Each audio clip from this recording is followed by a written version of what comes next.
Welcome to the SMX Insider post-race show here at Empower Field at Mile High.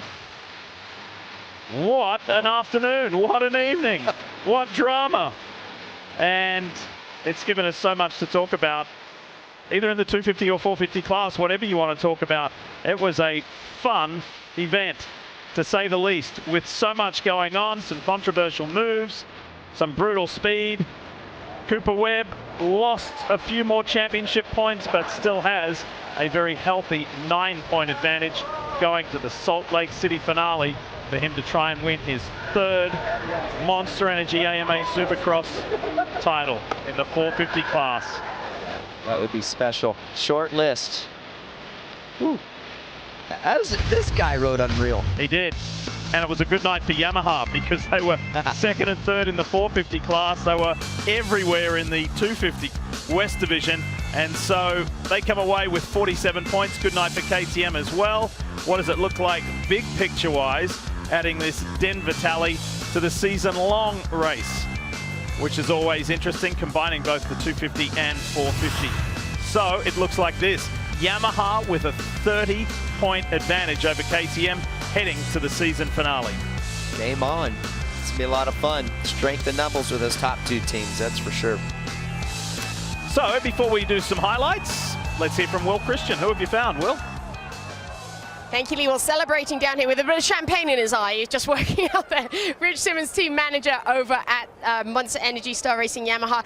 Rich, two of you guys, congratulations having them up on the podium there, but potentially tricky situations for you, and we may see this come around next week in the finale in Salt Lake, where we've got Justin Cooper riding extremely well and obviously wanting to get his own first 450 win, and then at the same time you've got Cooper Webb trying to get this, you know, the deal sealed, as it were. How do you manage it? How much do you talk to them? How much do they already just know what they need to get done and you don't have to say it out loud? Yeah, I mean, there's not really much of a conversation with those two. Justin's a really good teammate and vice versa. So, you know, could Justin have passed him? Who knows? But he's a really good teammate. You know, he helps him during the week with training. The speed that he has, you know, has pushed Coop to another level as well, and vice versa. So, yeah, it's a little tricky. We want Justin to get that win that's coming to him. But yeah, I mean, a heck of a ride for both of those guys tonight. Yeah, and presumably that sort of thing is situational for you. What would be, for you, the right situation where you'd say, okay, let's go for it? Justin Cooper, you know, this one's yours. Yeah, I mean, I'd like him to go win the race, honestly. So our goal is for him to get the start and go win the race, and that's better than Chase winning the race. So that's the plan, is just go for the win, and that's for both guys, really. So hopefully Salt Lake, Justin get that start that he needs and go do it. We saw Cooper Webb there on the podium. He said he wasn't feeling too well today. What's your day been like? I was with you earlier when you were making some adjustments with the bike there and getting him comfortable. Has it been a tough day for him with all of that, with sickness as well? No, it was more during the week. I honestly forgot about it until he mentioned it on the podium, and that's something I don't like to talk about. Don't bring it up, and just, you got to get through the day no matter what. So tough day for him as far as that goes. It was hard for him to breathe, which, you know, makes these guys tighten up a little bit. So tough main event for him, but I'm proud of him. Yeah, an impressive performance. And just before we let you go, on the other side of things, on the 250 side of things, an interesting dynamic with two teammates as well. What's your take on that? Yeah, I didn't know what happened until I got into the stadium, but you got to do what you got to do for a championship or a win. So at that point, it's free game. So tough for Cole, but congratulations to Hayden. Well, you guys are halfway there, and you got one more to go, and then you'll have both championships tied up. So congratulations on tonight, and we'll see you in Salt Lake. Thank you. I appreciate it. Thank you. Yeah, big night yeah, for Monster Energy Star Yamaha, that's for sure. Let's get you to some highlights, and let's relive this magical night in Denver. I'm still jacked up from the 250 race. I'm like, man. Well, the crowd they were loud, they were excited, they were energetic, because they know that there's two of the best to ever do this sport going head-to-head for a 450 title. There you go. Up the inside.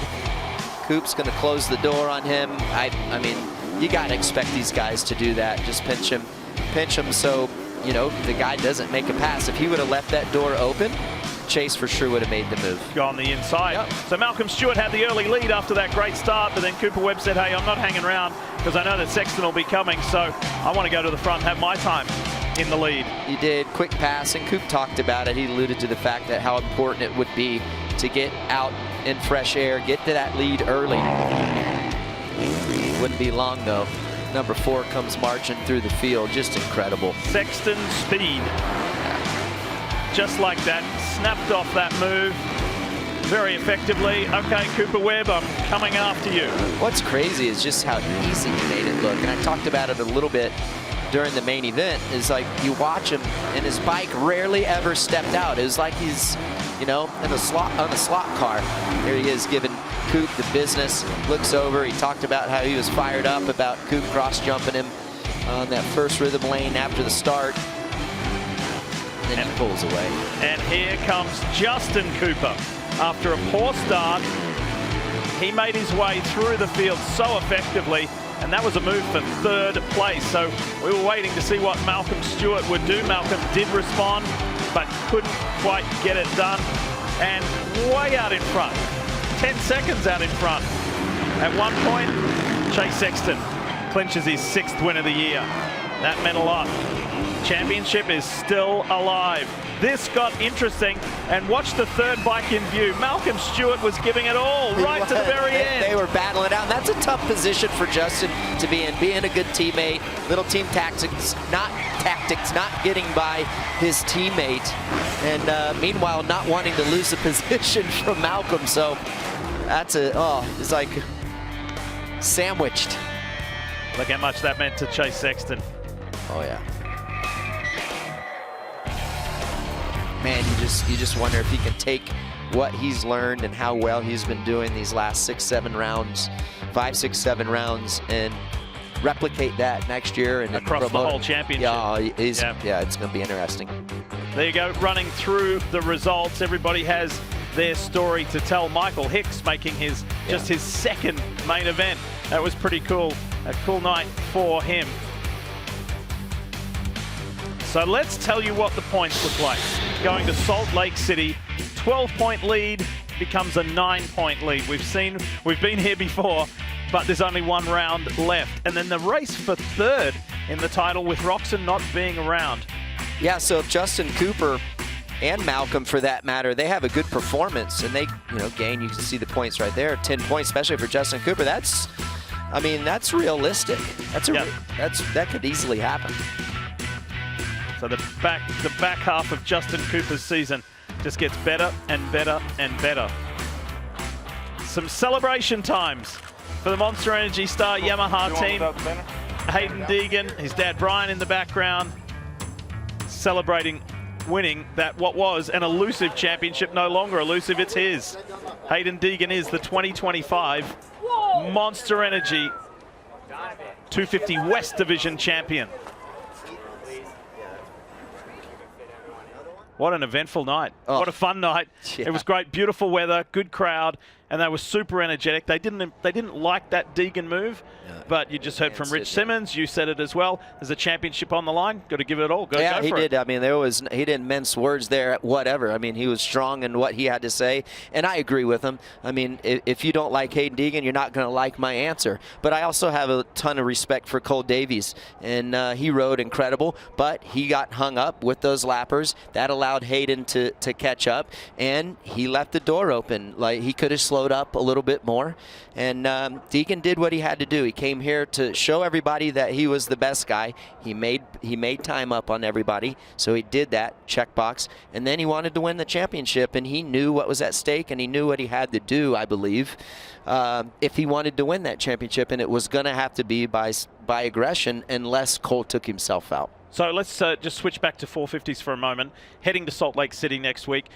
You know Cooper Webb so well. You know his mindset, how he's going to race. For Sexton, it's just all out. He's going to win. He's got to win and kind of repeat what he did tonight. For Webb, how does he play it? If you were in Cooper Webb's shoes, what would you do? 5th, even if Sexton wins, 5th or better gets Cooper Webb his 3rd 450 title. What would you do if you were in his shoes? Would you do like Rich Simmons, team manager, and go out and try and win, or would you just manage it manage it to a point where you know you're going to win. You have a checklist, and you go for the whole shot. You start inside, play a little defense. This is what I would do, and I would recommend.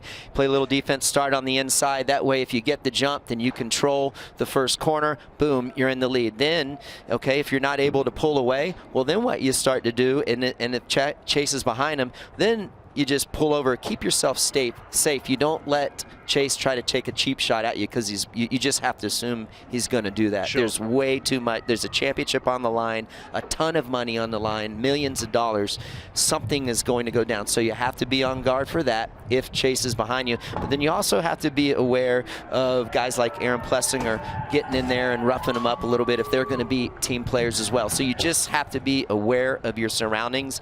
That's what I think it would be. Everything is a checklist. You get the start, okay, you're good. Okay, if you don't get the start, okay, well, I at least got to get 5th or 4th. And where is Chase? It's almost like lap by lap if things go wrong. Next weekend draws a line in the sand for the Supercross portion of the 2025 SMX World Championship. Remember, it's about harvesting and gathering points right across the season so that you're there in those playoffs that kick off September 6th at ZMAX Dragway in Charlotte, North Carolina. And then, of course, the finale after the Dome at America's Center in St. Louis. It's back at Vegas for the SMX World Championship finale, where this young man, after winning his first Supercross title, he's going to try and win a 3rd consecutive SMX World Championship. Hayden Deegan's on top, and he's going to talk to some fans. He said get back, I ran back. Oh. Sorry about that. Thank you so much. Taking care of the fans. The signature action. This is awesome. Thank you so much. Making a kid's day. Thank you so much. That's one of the beautiful things about this sport.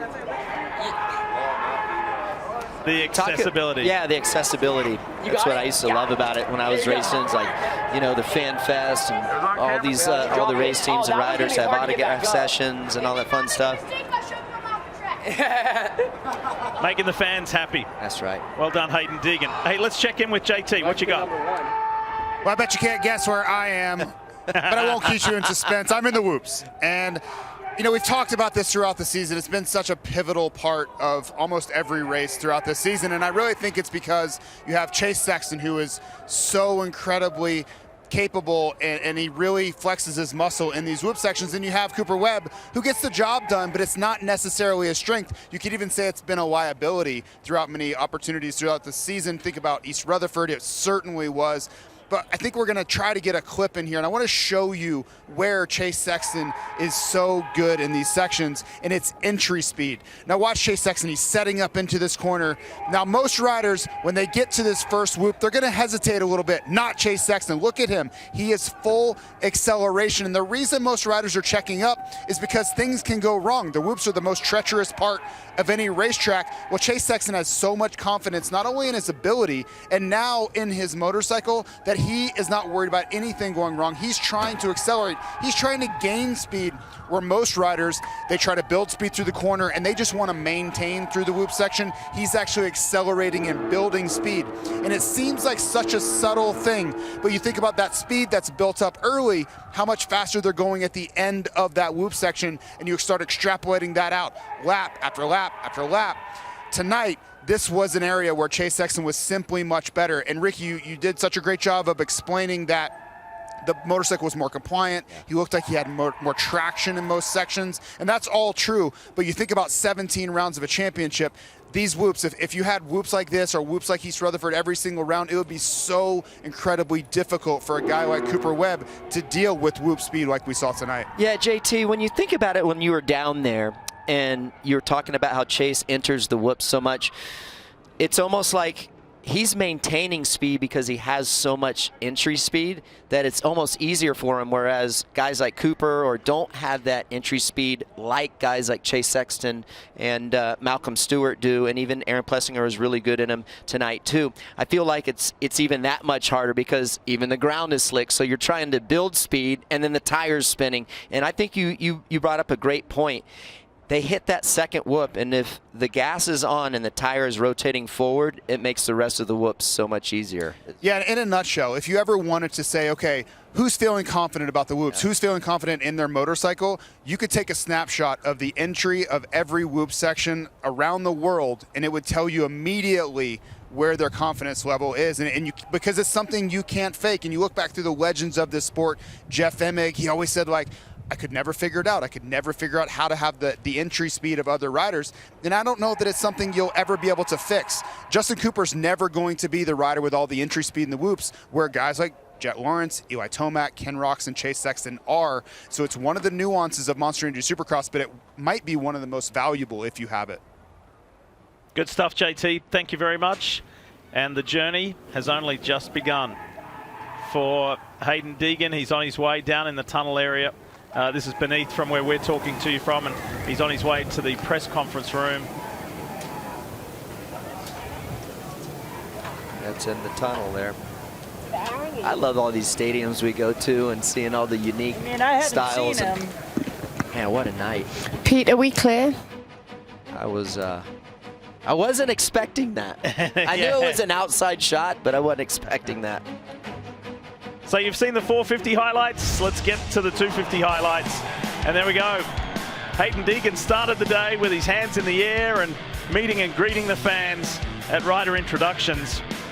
And he had his hands in the air at the end of the night by being crowned 250 West Division champion.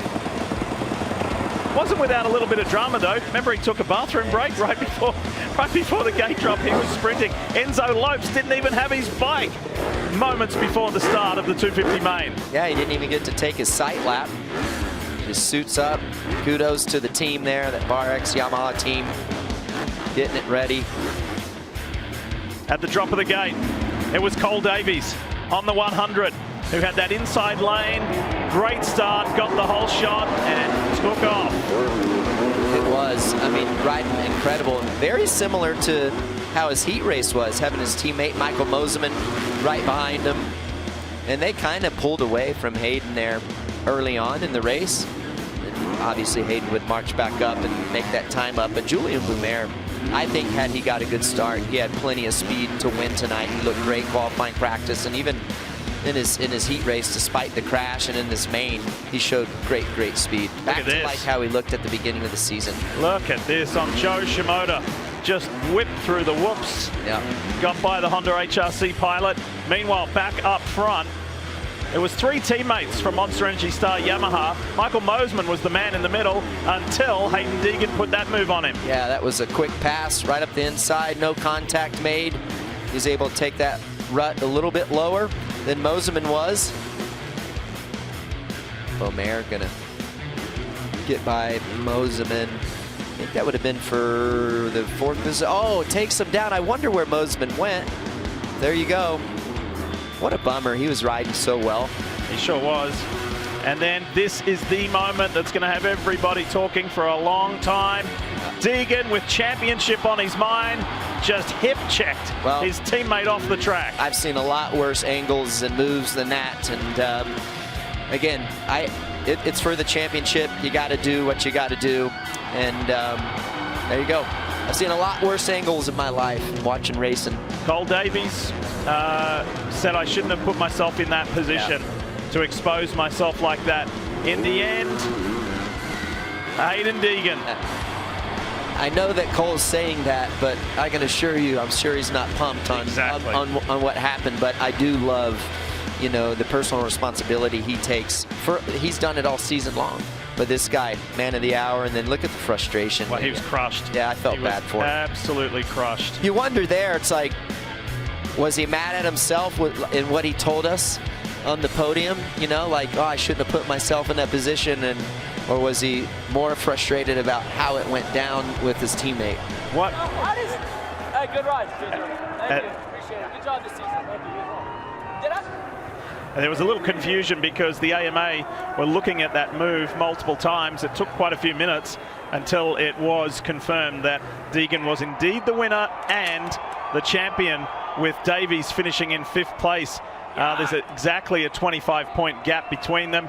And even if Cole Davies wins next week in Salt Lake City, it means that Deegan wins on a countback of higher placed podiums. So the end results, Deegan, Beaumare, Marchbanks, really good for Julian to get back up on the podium for a long time since the third round of the championship, and then Garrett Marchbanks getting his second podium on the season. Jordan Smith hung tough as well. He did.